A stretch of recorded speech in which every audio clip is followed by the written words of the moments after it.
Hello students, आज हम लोग मैथमेटिक्स में आगे बढ़ने जा रहे हैं। मैथ्स में दोस्तों इसके पहले वीडियो में आपने देखा होगा सारणी के बारे में हमने बताया था आपको। इसमें सारणी में आपको उसका एक्सटेंशन समझाया गया था और उसके एप्लीकेशन बताए गए थे और उसके बाद आपको कुछ क्वेश्चन सॉल्व करने का मेथड समझाया गया। ठीक है, तो दोस्तों आज हम लोग चल रहे हैं सारणी में आगे सारणी के अनुप्रयोग पढ़ने वाले एप्लीकेशन ऑफ डिटरमिनेंट। ठीक है, जिसमें हम लोग दो अनुप्रयोग पढ़ेंगे। इसमें एक है त्रिभुज का क्षेत्रफल ज्ञात करना, to find the area of triangle, और एक है तीन बिंदुओं के समलेख होने का प्रतिबंध, condition of collinearity of three points. ठीक है दोस्तों, तो चलिए सबसे पहले त्रिभुज का क्षेत्रफल सारणिक विधि से कैसे प्राप्त होता है ये हम जानेंगे। त्रिभुज का क्षेत्रफल वैसे आपने लोअर क्लास में पढ़ा होगा दोस्तों। त्रिभुज का क्षेत्रफल ज्ञात करने के लिए हम लोग हेरोस का फार्मूले का प्रयोग करते हैं, जिसे डायमंड फार्मूला भी बोलते हैं। हमने यहाँ पे एक त्रिभुज बनाया हुआ है। इस त्रिभुज के क्षेत्रफल की अगर बात करेंगे, चलिए मान लेते हैं ये त्रिभुज है जिसके शीर्षों के निर्देशांक आपको दिए गए हैं।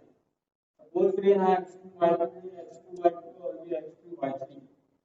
ये त्रिभुज के तीनों वर्टेक्स दिए हुए वर्टेक्स दिए हुए हैं। ठीक है, तो इस ट्रायंगल का एरिया होता है, आप जो जानते हैं ऑलरेडी, ये 1/2 मॉड। अब यहाँ देखिए इस त्रिभुज के क्षेत्रफल को ज्ञात करने का तरीका मैं पहले भी इससे पहले समझा चुका हूँ। आपको लिखने का टेक्निक क्या है। इसके लिए यहाँ पे लिख दीजिए x1, बगल में ब्रैकेट खाली छोड़िए, यहाँ x2 इसको खाली छोड़िए और यहाँ x3 इसको खाली छोड़ करके इसको आगे बढ़े।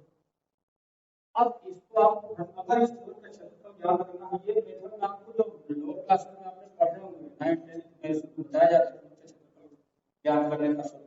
ठीक है, तो उस फार्मूले का प्रयोग कैसे होता है और ये नॉट दोस्तों इसलिए लिखा जाता है कि त्रिभुज का क्षेत्रफल जब निकाला जाता है तो इसमें हम लोग हमेशा क्योंकि एरिया है, एरिया नेगेटिव नहीं बल्कि पॉजिटिव ही ली जाती है, इसलिए हम इसको नॉट लगाते हैं। ठीक,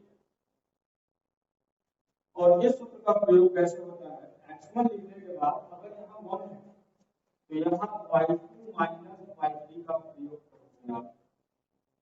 अगर यहाँ x2 है तो यहाँ y3 माइनस y1 का प्रयोग करोगे और x3 है तो y1 minus y2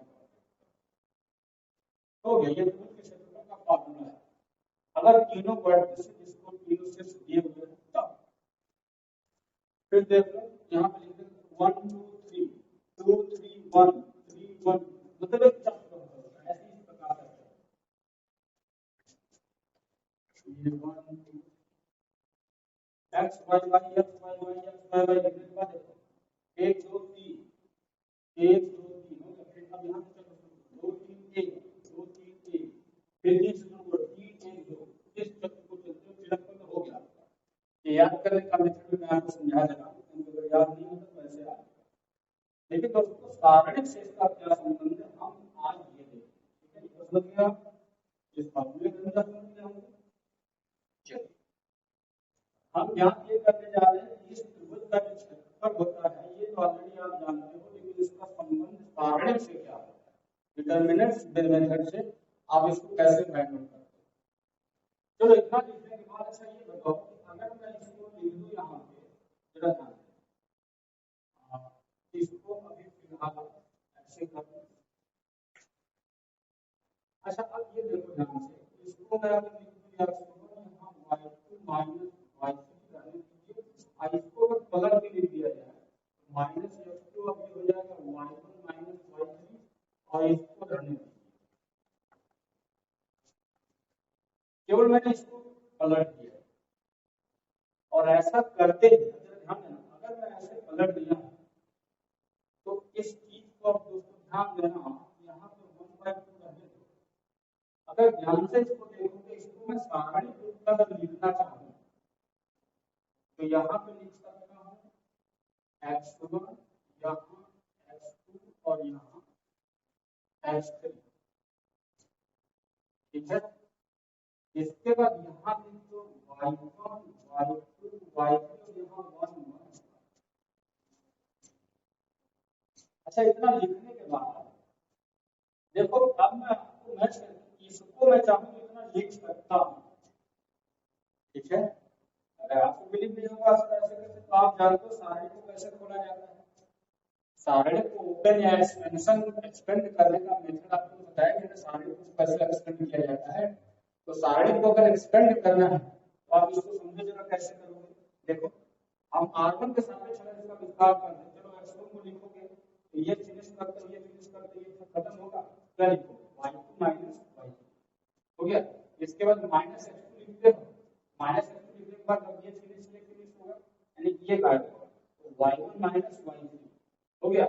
plus x3 लिखोगे ये फिनिश होगा ये फिनिश होगा, क्या होगा y1 माइनस। देखो पूरा मैच कर गया ना। तो इसका मतलब ये हुआ कि अगर त्रिभुज के तीनों सेट्स दिए हुए हैं तो त्रिभुज के क्षेत्रफल को हम चाहें तो इस फार्मूले द्वारा भी निकाल सकते हैं। यानी ये फार्मूला त्रिभुज का क्षेत्रफल ज्ञात करने का होगा दोस्तों। और इसको आप चाहो तो ऐसे भी लिख सकते हैं, जैसे देखो यहाँ x1 x2 x3 यहाँ y1 y2 y3 और यहाँ 1 आप चाहो इसको ऐसे भी लिख। क्यों? क्योंकि आप जानते हो कि सारणी का अनुप्रयोग में समझाया हूं प्रॉपर्टी कि सारे रोज को करस्पॉन्डिंग कॉलम में बदलने पर सारणी के मान में कोई परिवर्तन नहीं होता।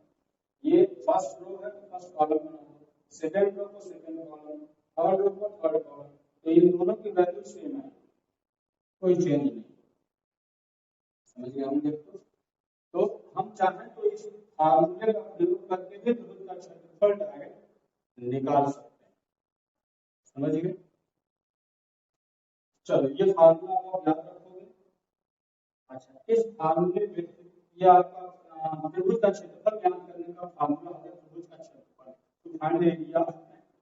आपके पास अगर तीनों त्रिभुज के तीनों शीर्ष आपको दिए हुए हैं दोस्तों, तो त्रिभुज का क्षेत्रफल इस फार्मूले को लगा करके आप चाहे इस फार्मूले को लगा के आंसर सॉल्व करके एक्सपेंड कर दो, साइड का मान निकाल दो, जो आएगा तो उसका आंसर होगा, ठीक है। इसके बाद अब आ जाओ सेकंड, तीन बिंदुओं के समवेत होने का प्रतिबंध। देखो दोस्तों वास्तव में आप जानते हो कि समवेत शब्द का पहले मतलब जानो, कोलिनियरिटी होता क्या है। क्योंकि कुछ लोग तो समवेत चिल्लाते हैं, उनका मीनिंग नहीं समझ आता। देखो समवेत का मतलब दोस्तों ये होता है जैसे मान हमारे पास ऐसे तीन बिंदु दिए गए हैं, ठीक है। तो इसमें कहने का मतलब है कि हम अगर इन दोनों बिंदुओं को मिलाते हैं तो तीसरा बिंदु भी अगर इसी रेखा पर अपने से बैठा हुआ दिखे तो हम मानते हैं कि ये तीनों एक ही लाइन है। तो यानी कि तीनों बिंदु एक ही रेखा पर बैठे हुए मिले तो हम कहते हैं कि ये तीनों बिंदु समरेख है। इसी को समरेख या कोलिनियर, ठीक है। इसी तरह से इन दोनों को मिलाओगे तो ये भाग जाएगा, इन दोनों को मिलाओगे तो ये भाग जाएगा। यानी किसी भी दो बिंदुओं को मिलाने पर तीसरा बिंदु अलग भाग जा रहा है, तो इसका मतलब है कि ये तीनों बिंदु समरेख नहीं है। all three points are not collinear, ठीक है। ये तीनों कोलिनियर नहीं है। लेकिन आप इसको सिद्ध कैसे करोगे, कैसे पता चलेगा कि ये कोलिनियर है या नहीं है। अब कोलिनियरिटी पता लगाने का तरीका क्या है, इस सारणी में क्या है। अच्छा ये बताओ कि मान लो ये तीनों बिंदु सब अलग अलग समरेख तो है। अच्छा बताओ दोस्तों क्या होता अगर ये बिंदु था और यहाँ होता, इसको मिलाते तो त्रिभुज का क्षेत्रफल थोड़ा घट जाता नहीं। अगर ये यहाँ आता तो त्रिभुज का क्षेत्रफल थोड़ा घट जाता। अब अगर ये बिंदु यहाँ होता तो इसका एरिया और घट जाता, और ऐसा यहाँ होता तो ये एरिया और कम हो जाता, और ये बिंदु बिल्कुल यहाँ बैठ जाए तो एरिया क्या होगा, अब इस बिंदु का एरिया क्या हो जाएगा, ऐसे मतलब जीरो हो गई, क्योंकि कोई एरिया कवर नहीं करेगा, जीरो हो गई। तो यही से आपका बस निकल गया, काम हो गया। इसका मतलब अगर त्रिभुज के तीनों शीर्ष दिए गए आपको समरेख सिद्ध करना है तो दिखा दो अगर त्रिभुज का क्षेत्रफल 0 मिल गया, अगर त्रिभुज का क्षेत्रफल 0 है तो इसका मतलब वो तीनों बिंदु सामने, यानी त्रिभुज का क्षेत्रफल शून्य होना चाहिए। तो बस सिंपल सा घटना यहाँ से आप इसको हटा लीजिए, यह हटा लीजिए। अब आपको बस इतना ही करना है कि शर्त में लिखना क्या है, यहाँ पे लिखोगे यदि त्रिभुज के तीनों शीर्ष क्रमशः ax2 y1 bx2 y2 तथा cx2 y3 दिए हों तो तीनों बिंदुओं को समरेख होने के लिए इस त्रिभुज का क्षेत्रफल शून्य होना चाहिए। यही है शर्त, यानी त्रिभुज का क्षेत्रफल शून्य होना चाहिए, ये मेन शर्त है। अब तो त्रिभुज का क्षेत्रफल शून्य होने का मतलब क्या होना चाहिए, हाफ, और ये हम लोग निकाले थे x1 x2 x3 y1 y2 y3 1 1 1, ये 0 होना चाहिए। अब ये 0 होना चाहिए तो हाफ अगर यहाँ बगल में तो इधर भी अगर 1/2 को 0 को नीचे लेके जाओगे तो फिनिश कर देगा। या हम ये कह सकते हैं कि x1 x2 x3 y1 y2 y3 1 1 1, ये बराबर दोस्तों ये आपका, ठीक है। इसका मतलब कि अगर त्रिभुज का क्षेत्रफल शून्य हो जाए तो ये समरेख, ठीक। तो त्रिभुज का ये 0 हो जाए तो समरेख होगा, या तो अगर समरेख है पहले किसी किसी क्वेश्चन में दे देगा कि यदि ये तीनों बिंदु समरेख हैं तो करके कुछ और क्वेश्चन डाला, ये अगर तीनों बिंदु समरेख है तो इसमें भर दो, ये समीकरण का प्रयोग कर जाओ, इस सूत्र का प्रयोग कर जाओ। कह रहा है कि अगर समरेख है तो इतना बराबर 0 होना चाहिए। अब जो कह रहा है सर उसका पालन करा के जो आंसर पूछ रहा है उसका आप जवाब दे सकते, ठीक है। जैसे इसी में मैं क्वेश्चन आपको बता दूं, समझ में आ गया होगा दोनों का एप्लीकेशन, ये अपने नोट में भी आप डाल सकते हो उसको। और आइए देखते हैं एक एग्जांपल आपको मैं समझा देता हूं, इसमें ज्यादा इजी क्वेश्चन है, एक छोटा सा एक्सरसाइज मिलेगा आपको, कर सकते हो। एक क्वेश्चन में छोटा सा लेके आपको समझा दे रहा हूं कि कोलिनियरिटी के क्या रिलेशन है इसका।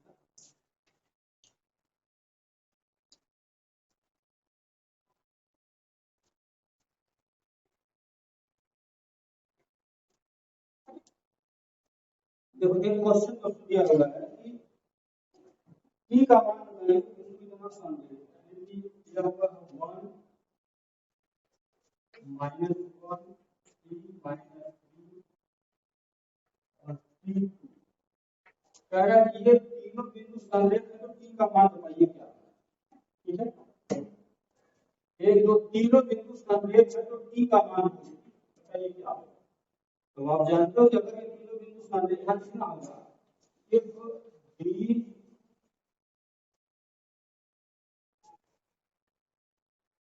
3 पॉइंट आर कोलिनियर,